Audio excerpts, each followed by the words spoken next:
Hey everybody, this is Dustin, your urban specialist, and I wanted to talk real quick about rain gutters, right? So as you can see, this rain gutter has been jointed right here, and you can see where it's starting to run down on the decal. So when you're checking these, there's different tips and tricks that I have, but as you can see, this insert molding's already dry, shrunk up and cracked.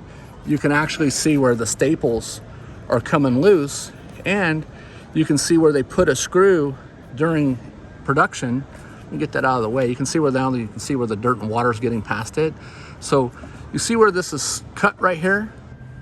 This is where the insert moldings are butted together. So what they did was they just put a screw on this side of the molding, but they didn't put a screw on this side of the molding, but they did add a staple.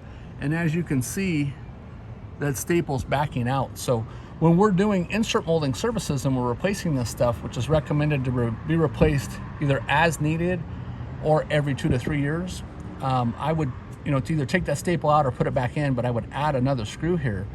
Then when we go ahead and we're replacing the insert molding, this stuff just simply, pops in place, and we use the plastic CRL scrapers to, drag along and manipulate it back in.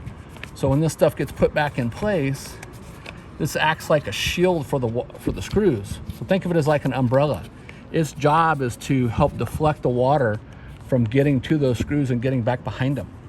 I normally will put a little bit of sealant back behind there. Of course, adding the second screw would have helped prevent that from coming loose, because you can see right here, you can see when I'm pushing on that, see the separation in that.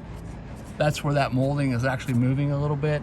And then in other posts, I took a Turnabond tape and put just a little bit back behind here and worked it into the seam to prevent the water.